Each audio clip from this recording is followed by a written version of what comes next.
Roy Harris had learned to measure nights by the sound of machines, and this one had been quiet enough to let him drift while the control room lights hummed. When the alarm stirred him, it was not loud, only patient, and he noticed the small red mark before he noticed the time. The mill was a maze he knew by habit, and habit carried him out of the chair and into the long corridors. He told himself it would be a quick look, because Boiler Stack 9 was a backup, and because the shift still had time to wait here. He signed out with the supervisor, then crossed the plant where metal echoed and warm air smelled faintly of oil. Workers were thinning, and the ones he passed looked ready for morning. Stack 9 stood apart, a tall box on legs, quiet and clean from a distance. The service hatch was still sealed, so he climbed the rungs and felt the heat rise with each step. When he lifted the top cover, a breath of trapped vapor pushed past him, and the beam of his torch fell into a depth that did not reflect like pipes usually did inside there. He did not stay long enough to decide what he had seen, only long enough to know he should not be alone with it. The call he made felt heavier than the phone, and soon the building changed its posture, doors closing, voices lowering. By the time officers walked the long way back to the steam plant, the room had kept its heat and its patience. From above, shapes were noted and measurements imagined, while from below, the old hatch refused to cooperate. The place seemed built to delay answers, and delay was exactly what it gave that morning there. Paperwork began before daylight, and with it, the careful language that turns places into reports. Dates were checked, switches were named, and no one liked how often the word backup appeared. The boiler had been used, but not much, and the gap between uses felt longer when spoken aloud. Outside, the mill woke and did not notice the cordon. Inside, a narrow ladder waited, and a roof hatch stayed open like a held breath. Roy sat and tried to remember the exact moment he had decided to go, and could not, and the room did not answer him that day. Asterisk, the investigation settled into the mill in a way that felt less like an arrival and more like a slow occupation, with desks borrowed, corridors renamed, and the steam plant treated as a place that needed to be approached rather than entered. Workers were interviewed in rooms that still smelled of coffee and dust, and everyone seemed to remember Stack 9 only as something that existed, not something that mattered. Logs showed it had been powered briefly a few days earlier, long enough to justify the alarm, and that small fact began to carry more weight than it should have. People kept repeating that it was a backup, that it was rarely touched, and yet every repetition made it sound less true, as if the word was being used to cover a habit nobody wanted to admit to having. From above, the interior had looked like a tangle of pipes and shadows. But once the lower hatch finally gave way, the space revealed itself as narrower and more crowded than expected. A vertical room that seemed designed to keep things from moving freely. The body lay where it had been seen, reduced by heat and time into something that no longer suggested a face or a story, only a shape that did not belong. Investigators noted clothing and posture, and the odd way strips of fabric had been arranged, and they did so with a careful distance that made even simple observations feel provisional. The heat inside had a way of flattening detail, and the light did not help as much as anyone wanted it to. Outside the boiler, the mill kept working, and that contrast unsettled more than it should have. Trucks came and went, and a shift change happened as if nothing had been interrupted. The idea that someone could have been inside Stack 9 while the rest of the place continued without noticing began to circulate, and it did not sit well with anyone. Security spoke about fences and patrols, about how a stranger would stand out, and the words sounded confident until they were placed next to the empty space where a name should have been. No vehicle was found nearby, no bag, no clear sign of arrival or departure, and the grounds offered only the usual marks of routine use. When the remains were moved, the room felt larger and more hollow, as if it had been holding its breath, and finally let it go. The report that followed tried to be precise, but precision kept running into limits, and every limit created a quiet. Age could only be guessed, time of death only narrowed, and even the small burned fragment that might have been part of a ticket refused to say where it had come from. The boiler's last recorded use became a kind of anchor point 3 days before the alarm, and everything else had to be arranged around it, like furniture that did not quite fit the space. Roy returned to work and found that the plant had changed for him, not in layout but in tone, as if certain corners now asked for attention. He avoided the steam plant when he could, and when he could not, he noticed how often people looked at Stack 9 without admitting it. The mill had always been loud, but now there were pauses in the noise that felt intentional. And in those pauses, the thought kept returning that the place had been doing what it always did. And that might be the most difficult part to accept. As the days moved on, the investigation began to develop a shape that nobody could quite define, made up mostly of small routines and repeated questions. The mill's records were examined again and again, not because they changed, but because people hoped they might start to mean something different if they were read in a different order. Entry logs showed nothing unusual, and shift rosters confirmed that everyone present that week had been where they were supposed to be. The security guards walked their routes and explained them with the calm confidence of people who had never needed to imagine a failure in the system.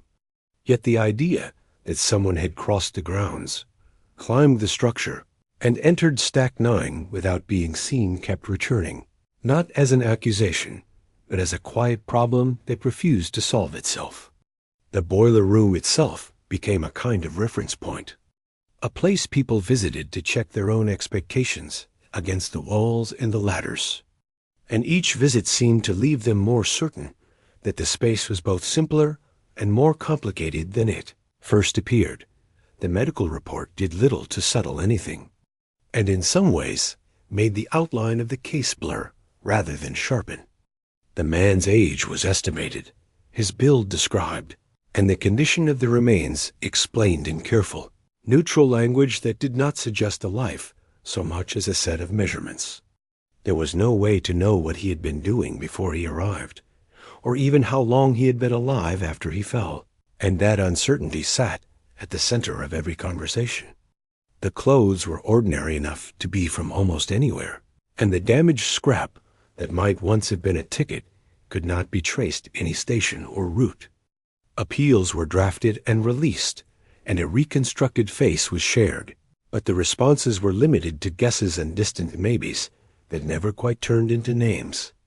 Each day without a match made it harder to believe that the right person was looking at the right notice dot inside the mill. People began to notice small changes in how they moved through familiar spaces, pausing longer near doors, checking corners that had never needed checking before. Stack 9 itself remained closed and quiet, but it drew attention simply by being avoided, like a word nobody wanted to use. Some said the man must have known the place well. Others said that anyone could have made a mistake in the dark, and both ideas were repeated often enough to start sounding like explanations. Theories circulated in low voices, never quite forming into anything that could be written down, and the official questions stayed the same, even as the unofficial ones multiplied. Roy found himself listening more than he spoke, and when he did speak, he chose his words carefully, as if the mill were listening too. The building continued to run, the shifts continued to change, and somewhere between the noise and the routine, it became clear that whatever had happened in Stack 9 was not finished with the place, even if the place was determined to go on as if it were. By the 4th week, the case had become a fixture in the background of the mill, present without being discussed, like a calendar that no one wanted to turn. The investigators returned less often, but when they did, their visits were longer and quieter, spent standing in places that did not obviously connect to anything. They walked the length of the narrow catwalk that ran above the boilers, stopped at the rungs welded to the sides, and tried to imagine the sequence of small decisions that would lead a person upward instead of away. From that height, the room looked orderly, almost deliberate, and it was difficult to reconcile that order with the idea of an accident that no one noticed. The security schedule was reviewed again, and the same gaps appeared at the same times, not as proof of anything, but as a reminder that routines depend on people, and people depend on habits. And habits have edges that are easy to step past without realizing it. Theories began to harden in private, even if they stayed soft in official notes. Some thought the man had come to the mill on purpose, drawn by a reason that did not need permission, while others believed he had been brought there by someone who understood the place too well to leave obvious marks. The fence line was walked, the gates were tested, and nothing suggested a struggle or a hurried crossing, which made both ideas seem equally possible and equally incomplete. A few older workers mentioned that years ago, before everything had been tightened and labeled, the boiler room had been a place people passed through more freely, and the memory hung in the air like a door that used to be there. Records from that period were thin, and the ones that existed were not designed to answer questions like these. The past did not refuse to help. It simply did not know how. Roy noticed that Stack 9 had begun to change the way people talked about time. When someone said 3 days or a week, the words carried an extra weight, as if the calendar had learned a new measure. He found himself replaying his walk across the plant, not the discovery itself, but the ordinary parts before it. The greetings, the familiar turns, the sense that nothing was about to happen. It seemed important that the night had felt so normal, and he did not know why. The mill continued to operate, but the sound of steam moving through pipes now felt more deliberate, like a reminder that things could be both controlled and out of reach at the same time. In quiet moments, he wondered how many other spaces were designed to be entered only rarely, and what it meant that this one had been entered at all when another appeal went out and came back with nothing.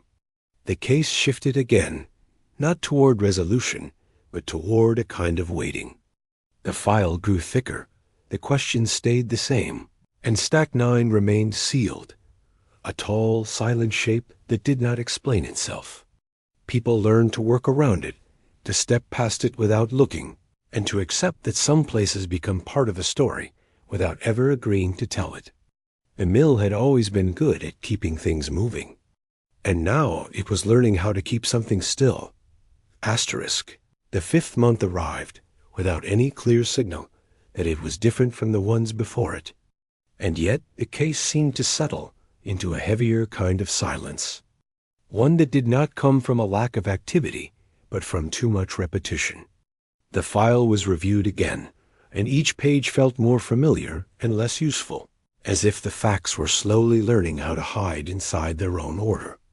The boiler room was no longer visited for discovery, but for confirmation, a place people went to reassure themselves that nothing had changed, and that this was, somehow, progress. The idea that the man might never be identified began to appear in conversations, not as a conclusion, but as a possibility that no one wanted to test out loud.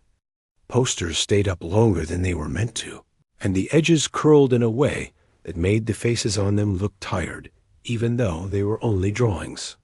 Inside the mill, routines adapted in small, almost polite ways.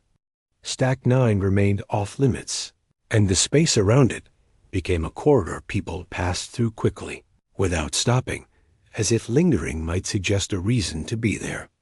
New workers were told about it in a careful tone that avoided details, and the story became shorter each time it was repeated, trimmed down to the parts that were easiest to hold. Roy noticed that even he had begun to describe the night differently, focusing on the alarm and the walk, and leaving out the moment at the top of the ladder, as if that omission could keep it from becoming fixed in his own memory. The mill's sounds continued, but they no longer blended together in the same way, and certain pauses seemed to arrive at predictable times, like marks in a piece of music that only some people could hear. The investigators spoke less about theories and more about boundaries, about what could still be done and what would soon be placed in a different kind of file. They checked in with neighboring facilities, with transit offices, with records that were not designed to talk to each other. And each check produced either nothing or something that could not be followed far enough to matter. The small burned fragment that might once have been a ticket was examined again and then returned to its envelope, where it looked more like a symbol than an object. When asked what would happen next, someone said that cases do not end so much as they change rooms, and the phrase stayed with Roy longer than it should have.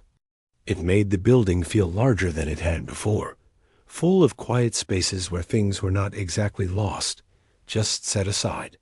As winter approached, the mill's windows began to reflect the interior lights more strongly, and at night it was sometimes hard to tell where the building ended and its own image began. Roy found himself looking at those reflections and thinking about the boiler room, about how easily a space could become a boundary without changing its shape. He wondered how long Stack 9 would remain sealed and what it would mean when someone eventually decided it was time to open it again. The case had not been solved, but it had not gone away either, and that seemed to be its final, most persistent quality. The mill kept working, and in doing so, it kept making room for a question that no longer expected an answer, but had not learned how to stop being asked. The mill closed in stages, not with an announcement, but with a series of small notices that rearranged people's days and then their habits. And by the time the last shift ended, it felt as if the building had been learning how to empty itself for years. Machines were tagged, rooms were locked, and the steam plant was left in a condition that suggested someone might return soon, even though no one planned to. Stack 9 remained sealed, a tall, patient shape that did not look different in a building that had learned how to look unused. Roy walked the corridors one final time and found that he could still follow them without thinking, which made the quiet feel more deliberate than before.